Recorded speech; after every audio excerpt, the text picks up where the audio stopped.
Hi guys, welcome to my channel. Moto, what was it, Moto? M Upcycle. I just created the name a couple of days ago, so I forgot it already. Yeah, M Upcycle. It's a channel dedicated to upcycling bits and bobs that I've got around the workshop and around the shed to make things for my bike, for my car, for the workshop, tooling, all that type of stuff. I had a few videos up recently. I took the first three down because they were only short ones and they weren't really very detailed and explained. It was just making bits, showing people what I'd done, telling me a bit about it, and then 2-3 minute videos. Then I did a 25-minute video on making a rear crash cage for my Suzuki Bandit 1250, and then I had to delete it because of 9 copyright infringements off YouTube, so I had to take that down. I tried to mute the music up, but it didn't work anyway. So I've turned the music off. You can't obviously talk about any brands and all that type of stuff, endorsements and all this type of stuff, so took everything off. It's just me talking. I've got a friend over the road that's got his own band. He's going to throw some music my way, so when I'm doing bits and bobs that's not really worth listening to or talking to keep you interested. Maybe put a bit of music in the background, but I'll get some feedback off you guys anyway after this video, see how it goes with that. But yeah, I've got all sorts to do, valve clearances, modifications, all sorts of bits and bobs, and all I'm doing is showing you how I do things the cheapest possible way you can, So yeah, 1250 Bandit, rear crash case, out of an old paddock stand, tenner, winner. That's it there, that's what I've made so far. And it wasn't until I made this bit and I thought, I'm going to do a video of this and show people, because there's literally nothing like this on the market for the 1250 Bandit. You can get those crappy little things for the 100 grams from America, and I looked into it just for the 100 grams, just for pricing series, as I wasn't going to use it, and it was 334 quid and 100 and something pound postage, and then you've got to pay shipping tax on top of that. Wow, it's ridiculous. So yeah, I've got an old paddock stand, made one side, and it's very similar to the original. It's similar enough that it doesn't look too aggressive. It doesn't look like a crash cage, and that's the whole point. I don't want it to look like a crash cage. I'm going to paint it in black so it blends in with the back of the bike. And yeah, I was quite pleased with it, so I thought, yeah, throw a video up and see what people think of it. So I made that side, and last night on the video that I had to delete, I made these 2 mountain brackets. That's one there. I like that, nice and simple. All it is, bit of the paddock stand cut down, longer than that obviously. Couple of washers, one on the top, one on the bottom, both sides. And then the little brace that goes in between the bottom of the paddock stand to keep it rigid.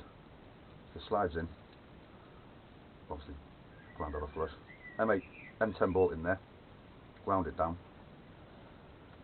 drilled it out, 9mm hole in the bottom, and then got my mountain bolt for my rear hangers, drops in there, like that, put it out the bottom, screw it to the bike, 2 of them, like that. That one still needs finishing. See the Allen bolt in there? I don't know if you can see the Allen bolt in there. Mount to the bike, make the hangers, see how it goes. So yeah, that's what I made last night. Can't show you that because I have to delete it. Copyright infringement, kiss my ass YouTube. So what I've learned is just don't have any music on, don't endorse anything, and just talk about what you're doing. And that's what I'm going to do really. In the next video, it's going to be short on this because I'm just explaining what I'm doing and why this video is and why I should delete the other one. A few people might have watched it. I think 3 or 4 people watched it, so if you're watching this one, thanks for watching that. Hopefully there'll be a few more videos, a bit more detail, not as long. And that's really just the other side of the paddock stand, which is the bend off there. Just that, cut off, use the bend, get both of them, alright. Mount the bobbins,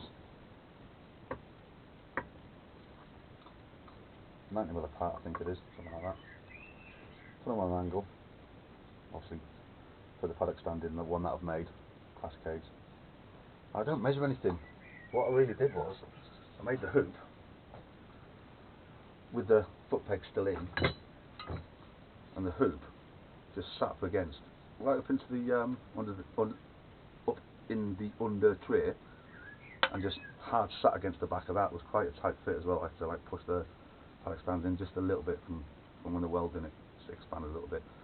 So then the same place, and secured the hoop in situ. So when I took the hanger off, that stayed exactly where it was. So when I mounted them two, I knew the angle I needed them, and what I was going for was to get them halfway down this section here, so I could fish mount that. Well, not fish mount it, just cut two 45-degree angle cuts, so it sits over that nicely. It's quite a nice tight fit. I'll show you in the next video how easy they are to cut.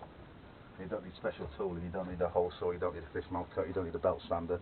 I've used none of that. I've got a grinder, I've got a drill, I've got a gasless welder, I've got a stick welder, and that's literally everything I've got. A few files and bits and bobs, general tools that most people have got anyway, you know. And then what else I'm going to do on the back of that is I'm going to fit these are the plates off the front of the paddock stands. I'm going to cut these out a little bit, make them a little bit more aesthetically pleasing. That'll do. To look like them. And then, believe it or not, the paddock stand still, the inside diameter of that is the same inside diameter of the exhaust mount. So all I need to do is cut that to the same width as that, knock the bushing out, weld that to that, put the bushing in, hang my exhaust on it in the same place. So kind of look factory in a way, you know. Like I said, I'm quite pleased with those. They turned out quite well. The only reason I put the filler on is where the weld, I've ground the welds down. There's some little, it's not as deep, you know, as the other welds. I don't want to grind too much of the weld off. I want to keep as much of the weld on there as possible. For strength, I suppose. I don't know. I've still got to sand all this filler down, sand all this filler down, sand all this filler down. It's just long, hard, laborious work. I don't want to get bored from it, so I'm doing a little bit at a time. And I've only got an hour and a half or sometimes 2 hours a night to get done what I need to get done. This so far, believe it or not, is 7 hours of work just on that alone. But I'm not rushing it, I'm just taking my time. I don't like sitting in the house and watching telly and doing boring stuff like that. I like to be out in the shed working on the bike. And I had a friend of mine just recently come off his bike, and he literally just come up on the corner, the back end went out, the bike went down, it trashed the bike, and I was like, I don't fancy doing that. You know, we all go a bit crazy sometimes, we all go a bit stupid. I generally ride quite safe and within the speed limits. So if I drop my bike, I'd be devastated. So making this for a tenner, I think, is a good bargain, it's a good deal. I make lots of little tools, things I need around the workshop. Front axle, for instance. And I'm veering off, bear with me. That's why I probably don't make videos, because you're probably looking at this going, this guy's got no idea what he's talking about. What the fuck's he talking about? Front axle on your motorbike, 24mm Allen key, quite expensive. 24mm bolt, 24mm nut, a 3/4 inch extension. I've had that for about 2 years now. It's never failed me, never let me down. Some people say weld it on. I've never needed to weld it on yet. I actually pressed it on in my big vise over there, and it took some enforcing to get it in there. I think it's only, don't quote me, it's just a rough guess, I think it's 24, 26 Newton meters or foot-pounds on the front axle bolt. It's not in there tight, is it? And then the axle bolts on the front, the two on the front either side, I think they're only like 18 or 20. I don't know, again, I'm not sure, I can't remember. It's been a while since I took it off. It's been at least 8 months since I took it off, so I can't remember. I do actually torque everything down on my bike. I've got the old Bible somewhere, the old Haynes manual. I don't even know where it is. I think it's in the house next to me, sofa, because I like reading it. So yeah, I torque everything down. But up and coming videos, front cascades. I've made one. I'll show you in a minute. I'll take the camera off and I'll show you the front cascades. That's what inspired me to make the one at the back, really. There's no point in having one at the front if you're going to trash the back end, so I thought I'd make one at the back. Again, make it look stock, make it look original, spray it back, you'll hardly notice it. Yeah, but they're 28mm outside diameter, the rear one is 32mm outside diameter. It just doesn't match, well, to me anyway. I just don't like it. I need to remake the front ones. All I've done with that again is just a bit of tube on, bit of 2mm thick steel tube on at the front engine mount, on the bottom engine mount. Cradled the bottom of the frame, drilled a 10mm hole in the frame, put a 10mm nut in the frame, welded it round, smoothed and ground off, painted it black. It just looks flush. It's like one of those rivet nuts basically, but it's welded in, so it's a lot secure in my opinion. I don't know how thick that frame is, but it took some bloody drill. I think it's 3 or 4mm thick, I'm not sure. It's quite thick. But drilling a hole in it, people say, yeah, it weakens it. So yeah, it might weaken it, but putting a nut in it and welding it up again and grinding it off puts the strength back in my opinion. It does. But I'm not here to teach anybody, I'm just here to show people how I do things and how I do things for as cheap as possible. I don't like spending money. I think a lot of us out there are exactly the same. I don't have big fancy equipment like lasers and stuff like that. But what I do have is knowledge, and I've got a lot of things that I do, tricks, tips and things, and I've got a good imagination. I like making things, I like doing things on the cheap and making it with stuff that I've got lying about, like I say, the paddock stand. I've even got an idea for the rear of the bike. I don't know if you can see the back of the bike. Yeah, you can. So the top hoop on this, what I want to do is I want to cut that in half and weld some plate over the top of it so it's just a half moon, and then some chamfers here on the back, and then that will just sit. I'll use this one as an example because it's got the bracing. That'll sit over the back of the bike, and I'll mount. I'll take the grab rail off the back and I'll make it out some more of this. I'll make a rear kind of crash cage come luggage rack type of thing, and blend it into the bike, make it look a bit more factories if I can, and just have it sticking out maybe half an inch off the back of the bike. So if I was ever to come off the bike and it reared up and flipped on the back again, the back's protected. That'll do. Happy with that. But yeah, that's another video to do. So I'll keep it short. Upcycling stuff to make things for the bikes, for the cars, for the workshop, tooling, stuff like that.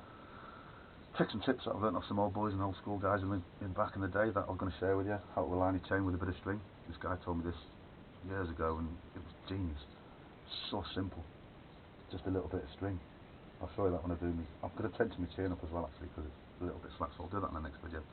So yeah, I'm going to pull the camera off. I'm going to show you the front cascades that I made for the 1250 Suzuki Bandit on the front, and you can have a look at it, and then I'll sign off and do another video. So like you say, if you watched the first video that I did, if you were one of those lucky people that managed to get a quick preview before I have to delete it, then thank you very much for watching, and stick around, there's more to come. If you're new and you're just looking at it now, don't be put off by the boring talks. I am just on here to have a rant at YouTube, but I'm not going to rant too much because, you know, I'm going to put my videos up there. But short and sweet, making stuff, upcycling things, not necessarily going out and buying the steel. How much would you pay for the steel with them bends in and all that type of stuff? You know, you've got compound bends on the back there. I don't know, 40, 50, 60 quid maybe just for the steel. I don't know. I didn't even look into it because I had them lying about and I thought I'll just use those. If it works, it works. If it doesn't, it doesn't.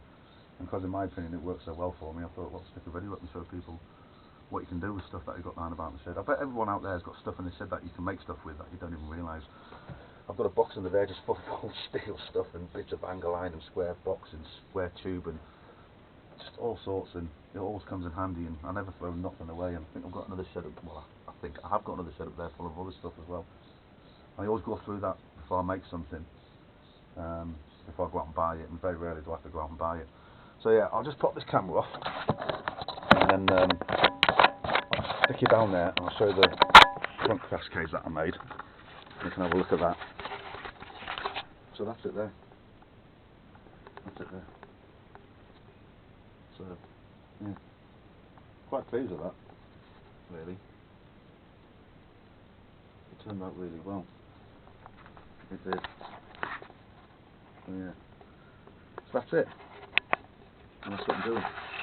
So yeah, thanks for watching guys. I'll sign off now, see you later. Like the video if you want to. Crack a comment in the bottom if you're interested, and then I'll see you on the next video.